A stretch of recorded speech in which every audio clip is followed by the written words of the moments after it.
Ya, selamat pagi adik-adik. Selamat pagi adik-adik. Selamat pagi Kak Magda. Halo Kita Kak sapa Junet. dulu pemain musik kita juga nih Kak. Halo Kak Bilhan. Halo Iya. Kak Bilhan. Ya. Kak Junet, hari ini ada yang istimewa Kak. Istimewa Kak. Iya. Istimewanya apa Kak? Tanggal 25 Desember semua umat Kristiani memperingati hari Natal. Ya. Iya. Juga Hari mengingatkan kita kalau Tuhan Yesus sudah lahir ke dunia, Tuhan Yesus juga sudah lahir ke dalam hati kita masing-masing ya Kak. Iya, Ya? Kak Junet. Sehingga kalau kita jadi anak Tuhan, harusnya kita dipimpin oleh Tuhan. Iya. Segala tingkah laku kita ya Kak ya. Ya, semuanya kita dipimpin oleh Tuhan. Iya. Dan kali ini pasti mereka di rumah mereka semua kumpul Udah Kak. siap Kak. Ya. Mereka senang sekali. Dan Iya. kali ini juga di depan mereka beribadah sama kita Kak Junet. Iya, betul Ya. Kak. Kita mau pujian dulu nih Kak. Iya, Kita kita mau pujian. lagu pertamanya apa nih Kak? Hai Bethlehem yang Iya. senyaplah.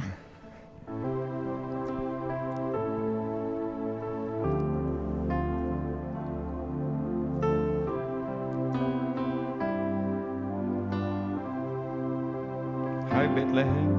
Hai Bethlehem yang senyaplah, betapa sunyimu, Sedang engkau tidur lelap, bintang-bintang lalu. Namun di lorong gelap bersinar terang kekal, yang lama diharap-harap, janjinya sudah benar. Dari atas lagi ya Kak ya. ya. Hai Bethlehem yang senyaplah, betapa sunyimu, sedang engkau tidur lelap, bintang-bintang lalu. Namun di lorong gelap bersinar terang kekal, yang lama diharap-harap, janjinya sudah benar. Namun di lorong gelap kita semua bangkit berdiri. Namun di lorong gelap bersinar terang kekal, yang lama diharap-harap, janjinya sudah benar. Mari kita bersama berdoa. Bapa kami yang di surga, kami mengucap syukur di hari yang bahagia ini, di mana kami semua anak-anak-Mu memperingati hari kelahiran-Mu. Kami bersyukur atas kehadiran Tuhan di dalam dunia ini yang memberikan damai dan sukacita bagi kami semua umat manusia. Karena itu Tuhan, kami mohon kiranya memimpin ibadah kami. Biarlah sukacita Tuhan ada dalam kehidupan kami. Dan kami boleh mempermuliakan nama Tuhan dengan puji-pujian yang kami naikkan kepadamu. Kami menyerahkan ibadah pagi hari ini hanya di dalam nama Tuhan Yesus Kristus. Amin. Amin. Iya. Adik-adik boleh duduk nih berarti nih Kak. Iya, boleh duduk. Boleh Kak. duduk, boleh berdiri juga boleh sih Boleh, Kak. silakan. Yang Mereka- penting tetap di depan layar. Iya, Ya. mereka tetap beribadah dengan baik. Ya. Karena kali ini kita tuh senang sekali loh Kak Junet. Ya. Tuhan Yesus lahir buat kita. Ya. Terus kemudian tidak cuma lahir, tapi dia juga mati untuk kita. Ya. Ya Kak. Kemudian dia bangkit untuk kita juga Kak Junet. Menunjukkan dia berkuasa Kak. Dia berkuasa. Ya, mau tidak bisa menahan dia. Iya, dia mengasihi kita. Mau pujian apa nih Kak ngomong-ngomong? Dia lahir untuk kami. Ya, dia lahir untuk kami. Kita semangat ya.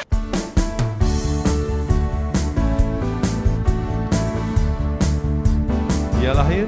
Dia lahir untuk kami, dia mati untuk kami, dia bangkit bagi kami semua. Dia itu Tuhan kami, Dia itu Allah kami, Dia Raja di atas segala raja. Katakan, Dia itu firman Allah. Yaitu firman Allah yang turun ke bumi, menjadi sama dengan manusia. Dia Yesus sobat kami, Dia Yesus Tuhan kami, Sang penebus juru selamat dunia. Dia lahir untuk kami, Dia mati untuk kami, Dia bangkit bagi kami semua. Dia itu Tuhan kami, Dia itu Allah kami, Dia Raja di atas segala raja. Dia itu firman Allah. Yaitu firman Allah yang turun ke bumi, yang jadi sama dengan manusia. Dia Yesus sobat kami, Dia Yesus Tuhan kami, Sang penebus juru selamat dunia. Dia itu firman Allah. Yaitu firman Allah yang turun ke bumi, yang jadi sama dengan manusia. Dia Yesus sobat kami, Dia Yesus Tuhan kami, Sang penebus juru selamat dunia. Sang penebus juru selamat dunia. Sang penebus juru selamat dunia. Sang penebus. Sang penebus juru selamat dunia. Kak Junet, bahagia sekali loh kita. Iya dong Kak. Karena Tuhan Yesus menjadi juru selamat kita. Kalau enggak gimana Kak kita semua? Kalau enggak kita nggak ada pengharapan Kak. Iya. Karena kelahiran Yesus, jadi kita punya pengharapan Kak. Betul Kak. Kita punya pengharapan untuk kita bisa dapat hidup yang kekal ya Kak. Amin. Iya betul Kak. Kali ini adalah saat yang terindah, walaupun kita perayaan, tapi kita harus lebih mengutamakan firman Tuhan. Ya, kita tetap perayaan bukannya hura-hura, ya bukannya wah pesta-pesta, lupa, jangan. Lupa sama firman Tuhan. Iya, ya, itu Kak? penting Kak buat kita semua Kak ya. Kita mau siapkan terima ya. Firman Tuhan. Firman Tuhan, kita menaikkan pujian sebab Kau besar. Ya.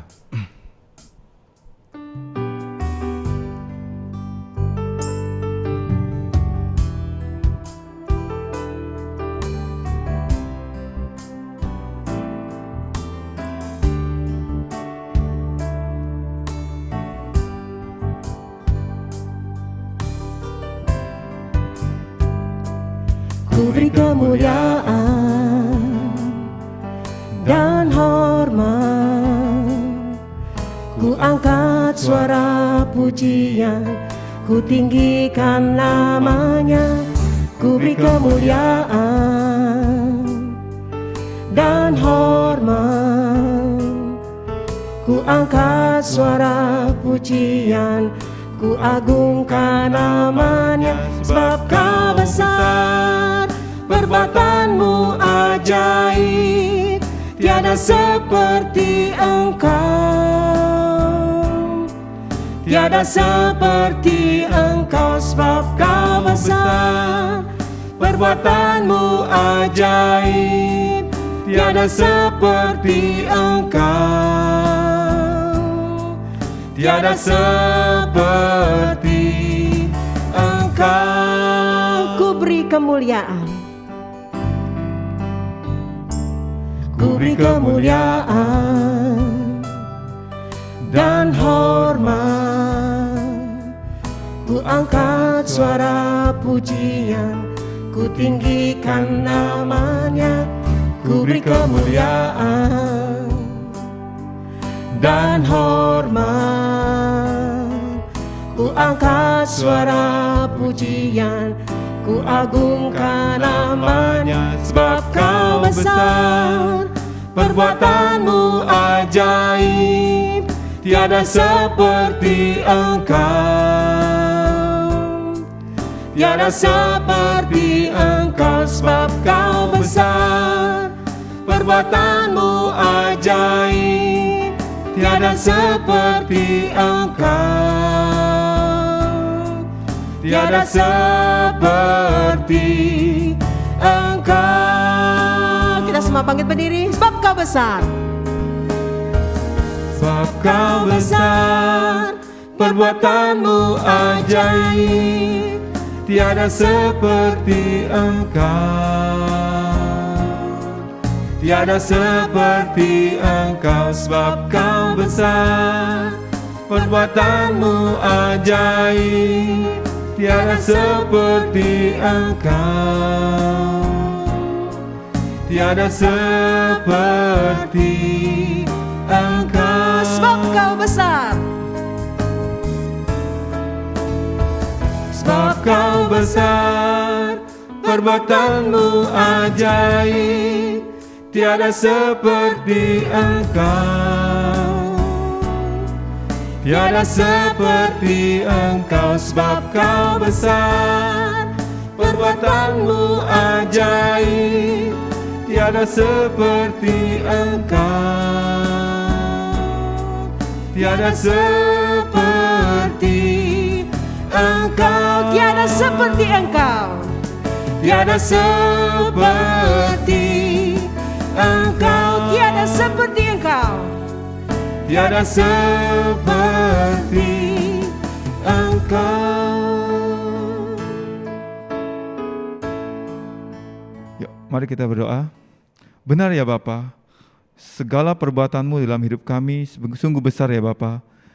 Karena itu ya Bapa, kami memperingati hari ini Engkau lahir ke dalam dunia ini ya Bapa, untuk mengingatkan kami Engkau juga telah lahir ke dalam hidup kami, sehingga Engkau boleh memimpin hidup kami, sehingga hidup kami semakin hari boleh menyenangkan hati-Mu ya Bapa. Ya Bapa, saat ini tiba saatnya bagi kami untuk menerima berkat firman-Mu. Biarlah Engkau siapkan hati dan pikiran kami ya Bapa, sehingga firman-Mu boleh menjamah kami, boleh menegur kami, sehingga membuat hidup kami boleh selalu menyukakan hati-Mu ya Bapa. Kami juga berdoa untuk Kak Yusuf ya Bapa yang akan membawakan firman-Mu. Biarlah Engkau pakai beliau ya Bapa. Biarlah apa yang keluar dari mulut bibirnya ya Bapa, semuanya adalah keinginan dan kehendak hati-Mu saja ya Bapa. Inilah anak-anak-Mu ya Bapa. Kami mau siap duduk diam untuk menerima berkat firman-Mu. Di dalam nama Tuhan Yesus kami sudah berdoa dan mengucap syukur. Haleluya. Amin. Halo adik-adik semua, selamat Natal, Merry Christmas buat kita semua. Ya, sekalipun kita masih tetap diperhadapkan dengan situasi yang sama, di mana kita masih serba terbatas. Bahkan sampai hari ini ketika kita memperingati Natal, kelahiran Juru Selamat kita masih memperingatinya melalui ibadah online. Tapi sungguh kita bersyukur karena Tuhan telah membawa kita untuk kita bisa menapakkan kaki kita pada hari ini. Semua bukan karena kuat dan gagah kita, tapi semua karena pertolongan yang datangnya daripada Tuhan. Dan tentunya kita bersyukur kalau sampai hari ini kita tetap menerima perlindungan yang datangnya daripada Tuhan. Nah, saat ini kita akan kembali belajar dan membahas tentang makna Natal. Berbicara tentang Natal, tentu kita akan berbicara tentang kehadiran Kristus. Karena Natal kita percayai sebagai hari kelahiran Yesus Kristus, Juru Selamat kita. Nah, di dalam kehidupan kita, seringkali kehadiran Kristus itu tidak membawa dampak apapun. Bahkan mungkin seringkali kita juga tidak memberikan tempat secara khusus kepada Tuhan untuk Dia lahir di dalam kehidupan kita, untuk Dia menyertai langkah perjalanan kehidupan kita. Sehingga di dalam menjalani kehidupan ini seringkali kita merasa bahwa kita tidak memiliki Tuhan, bahwa Tuhan meninggalkan kita. Tapi sesungguhnya ketika kita memahami dengan benar makna Natal itu ada di dalam kehidupan kita, maka kita sungguh akan melihat satu kehidupan yang diubahkan di dalam Tuhan. Nah, kita akan belajar pada saat ini, kita buka Alkitab kita di dalam Lukas 2 ayat 8 sampai dengan ayat yang ke-9. Ini adalah poin pertama yang akan kita bahas pada saat ini tentang makna Natal. Bahwa Yesus hadir untuk semua kalangan, bukan untuk hanya satu golongan. Kita baca Lukas 2 ayat 8 sampai 9. Di daerah itu ada gembala-gembala yang tinggal di padang menjaga kawanan ternak mereka pada waktu malam. Tiba-tiba berdirilah seorang malaikat Tuhan di dekat mereka, dan kemuliaan Tuhan bersinar meliputi mereka, dan mereka sangat ketakutan. Lalu kata malaikat itu kepada mereka, "Jangan takut, sebab sesungguhnya aku memberitakan kepadamu kesukaan besar untuk seluruh bangsa." Nah, jadi kelahiran Tuhan itu bukan hanya untuk satu strata golongan sosial tertentu. Bukan hanya untuk orang-orang Yahudi. Bahkan bukan hanya untuk imam-imam Yahudi yang pada waktu itu ada. Bahkan kalau kita baca, perhatikan ayat perikop ini, cerita ini, ayat yang barusan saja kita baca, di situ kita temukan justru berita awal akan kelahiran Kristus itu tidak datang kepada imam-imam Yahudi. Tapi justru berita awal kelahiran Kristus itu datang kepada para gembala. Yang mungkin pada waktu itu dianggap memiliki strata sosial yang rendah. Yang tidak diperhitungkan oleh banyak orang. Tapi justru berita keselamatan itu datang kepada mereka. Artinya apa? Seringkali di dalam kehidupan kita merasa bahwa kita ini adalah orang-orang, saya bukan orang yang pintar, Kak. Saya bukan dari keluarga yang mampu, Kak. Sehingga rasanya kok saya nggak pantas ya kalau saya merayakan Natal. Rasanya kok saya nggak pantas ya kalau saya mau menerima Yesus hadir di dalam kehidupan saya. Itu adalah satu hal perasaannya harus kita singkirkan. Karena apa? Karena Yesus hadir bukan untuk satu golongan strata sosial. Bukan hanya untuk orang-orang kaya. Bukan hanya untuk orang-orang pintar. Tapi Yesus hadir untuk semua orang. Dan itu nanti kita akan buktikan pada poin yang kedua. Di mana dikatakan di dalam Yohanes 3 ayat yang ke-16. Karena begitu besar kasih Allah akan dunia ini, sehingga ia telah mengaruniakan anaknya yang tunggal, supaya setiap orang yang percaya kepadanya tidak binasa, melainkan beroleh hidup yang kekal.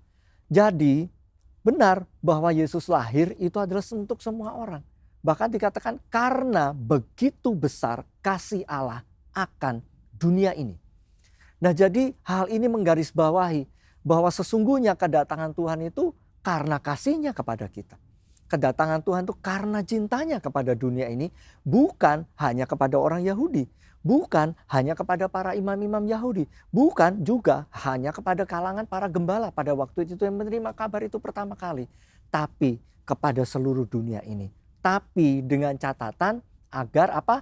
Barang siapa yang percaya kepadanya akan beroleh hidup yang kekal. Yesus mati untuk semua orang, kedatangannya untuk semua orang. Tetapi keselamatan itu kita peroleh ketika kita percaya kepadanya. Tapi ketika kita tidak percaya kepadanya, maka kita juga tidak akan melihat kasih Allah yang besar yang menyelamatkan kehidupan manusia itu terjadi di dalam kehidupan kita. Nah, di dalam suratnya Rasul Paulus mengatakan di dalam Roma 3 ayat yang ke-23, adik-adik bisa baca di rumah, di situ dikatakan bahwa tidak ada satupun manusia yang layak. Semuanya sudah jatuh di dalam dosa. Dan manusia tidak patut untuk menerimanya. Tapi seperti yang Yohanes katakan tadi, begitu besar kasih Allah akan dunia ini, sehingga dia memberikan putranya yang tunggal. Dari sini kita juga harus belajar bahwa kita tidak boleh bermegah. Bahwa kita tidak boleh juga merasa bahwa kita, ini loh Kak, saya ini loh layak untuk diselamatin. Karena apa? Tuh lihat, baju saya bagus. Tuh lihat, saya pinter. Saya dari kalangan keluarga berada. Tidak. Kita tidak boleh seperti itu. Karena apa? Sesungguhnya sebenarnya kita tidak layak. Tetapi semua karena kasih Allah yang begitu besar dalam kehidupan kita.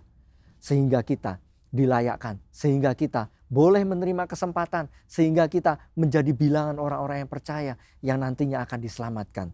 Nah, poin terakhir. Kakak akan bacakan lagi di dalam Lukas 2 ayat yang ke-11. Hari ini telah lahir bagimu juru selamat.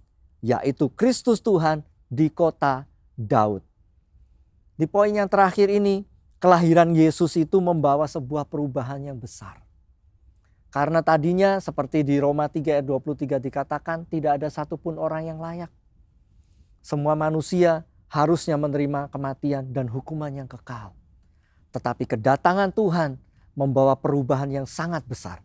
Bahkan ketika berita ini diterima pertama kali oleh para gembala tadi di padang, mungkin hari itu mereka juga sedang diperhadapkan dengan ketidakpastian akan hidup mereka. Seperti yang kita hadapi saat ini, kita diperhadapkan dengan ketidakpastian akan kapan berakhirnya pandemi ini. Tapi sesungguhnya hari ini datang sebuah berita, Yesus Juru Selamat itu hadir di dalam kehidupan adik-adik sekalian dan juga hadir di dalam kehidupan kakak. Untuk apa? Untuk memberikan pengharapan baru. Untuk apa? Untuk memberikan perubahan di dalam kehidupan kita. Kita yang tidak punya harapan, kita akan memiliki satu pengharapan yang kekal. Karena apa? Karena Yesus menjanjikan sebuah keselamatan. Dan kakak percaya, bukan hanya sebuah keselamatan yang dia janjikan, tapi penyertaan di dalam langkah perjalanan hidup ini akan terus Tuhan nyatakan di dalam kehidupan kita. Jika kita terus berserah dan berharap hanya kepada Dia. Kakak juga tahu, mungkin sudah banyak ya di antara kita ini yang udah bosen menghadapi situasi ini. Bosan belajar di rumah, sekalipun kadang di rumah itu juga nyaman ya. Karena setiap kali misalkan ada tugas, nunggu gurunya kasih tugas, nunggu gurunya untuk Google Meet dan lain sebagainya, ada kesempatan untuk main, ada kesempatan untuk nonton YouTube, ada kesempatan melakukan aktivitas yang lain. Bahkan mungkin waktu Google Meet dengan sengaja kita matikan kamera, sehingga kita bisa masih melakukan aktivitas-aktivitas yang lain. Kita cukup mendengarkan saja. Berbeda pada waktu kita di sekolah yang harus menuntut konsentrasi. Tapi daripada semuanya itu, segala sesuatu yang Tuhan izinkan untuk kita jalani, haruslah kita jalani dengan sukacita. Dan hari ini kiranya pengharapan kita di dalam Tuhan akan dikuatkan melalui kebenaran firman Tuhan yang sudah kita dengar. Hari depan memang mungkin kita tidak tahu. Kita tidak ada satupun yang tahu kapan pastinya pandemi ini berakhir. Bahkan mungkin kita masih berpikir, aduh tahun depan masih harus sekolah di rumah atau enggak. Tapi terlepas daripada itu semua, yakinlah Yesus Juru Selamat itu siap hadir di dalam kehidupan adik-adik sekalian dan di dalam kehidupan kita semua. Untuk apa? Untuk mengubahkan kehidupan kita. Sehingga sekalipun kita menghadapi situasi pandemi yang sulit, situasi pandemi yang mungkin sudah membuat kita bosan, kiranya itu tidak pernah membuat pengharapan kita di dalam Kristus itu akan luntur. Karena sesungguhnya pengharapan di dalam Dia itu adalah pengharapan yang pasti. Firman Tuhan cukup sampai di sini. Dan untuk ayat hafalan, seperti ayat terakhir yang sudah kita baca, atau ayat masnya adalah di dalam Lukas 2 ayat yang ke-11. Hari ini telah lahir bagimu Juru Selamat, Yesus Kristus Tuhan di kota Daud. Buka hati dan pikiran kita, berikan hidup kita, biarlah Yesus hadir dan Yesus lahir di dalam hidup kita untuk memberikan perubahan yang besar, untuk membuat kita menjadi anak-anak Tuhan yang berbeda daripada orang-orang yang ada di luar sana. Mari kita tunduk kepala dan kita berdoa untuk firman Tuhan yang sudah kita dengar. Bapa dalam surga, kami mengucap syukur sekalipun kami masih harus menjalani perayaan Natal di dalam situasi pandemi yang kami hadapi. Kami masih harus menikmati perayaan Natal melalui ibadah online. Tapi sungguh kami bersyukur karena sampai hari ini kasih-Mu yang begitu besar itu benar-benar kami rasakan hadir di dalam kehidupan kami. Penyertaan-Mu yang sempurna itu benar-benar nyata terjadi di dalam kehidupan kami. Sehingga kami akan senantiasa mampu untuk terus melangkah, berjalan bersama-sama dengan Engkau. Hamba selesai berbicara ya Tuhan pada saat ini. Tapi kiranya makna Natal tahun ini yang kami dengar, bahwa Engkau hadir untuk semua kalangan, bahwa Engkau hadir bukan untuk sebuah strata sosial tertentu atau satu golongan tertentu, tapi Engkau hadir untuk bagi kami setiap manusia yang ada di muka bumi ini. Dan kehadiran-Mu itu bukan karena kelayakan kami, bukan karena Engkau melihat kami sebagai manusia yang memiliki kekayaan ataupun memiliki kepintaran Tuhan. Tapi sesungguhnya Engkau hadir karena begitu besar kasih-Mu itu dinyatakan akan kami semua ya Tuhan. Bahkan Engkau Allah hadir untuk memberikan perubahan besar, yaitu di mana kami semua manusia yang harusnya menikmati hukuman kekal, tapi Tuhan menjanjikan satu keselamatan kekal, kehidupan kekal, berjalan bersama-sama dengan Engkau, sehingga kami tidak menikmati kematian kekal itu ya Tuhan. Sungguh kami bersyukur dan kiranya firman Tuhan itu boleh kami pegang di dalam kehidupan kami. Dan hamba berdoa menyerahkan setiap adik-adik hamba yang mendengarkan firman-Mu ini ya Tuhan. Kiranya mereka terus dikuatkan di dalam Engkau, menghadapi hari-hari depan mereka yang masih penuh dengan tanda tanya. Di dalam menghadapi pandemi ini pun kami percaya Engkau Allah hadir, sumber pengharapan itu akan terus memberikan pengharapan yang tiada hentinya di dalam kehidupan kami. Terima kasih ya Bapa, hamba berdoa menyerahkan setiap anak-anak-Mu ya Tuhan ke dalam tangan-Mu. Dengan studi yang mereka tempuh, kiranya Tuhan terus memberikan hikmat akal budi sehingga mereka mampu untuk menyelesaikan studi mereka, mengikuti setiap mata pelajaran yang diberikan di sekolah mereka dengan sebaik-baiknya, sehingga mereka pun akan selalu memperoleh hasil yang maksimal dan nama Tuhan yang dipermuliakan. Berkati seluruh kehidupan mereka dengan setiap pergumulan apapun yang mereka dihadapi di masa remaja mereka. Kiranya mereka senantiasa menikmati kemenangan yang datangnya daripada Engkau. Terima kasih ya Bapa. Hanya di dalam nama Tuhan Yesus Kristus kami sudah berdoa dan mengucap syukur. Haleluya. Bapa, terima kasih. Bapa berterima kasih. Bapa, terima kasih. Bapa di dalam surga, kami berterima kasih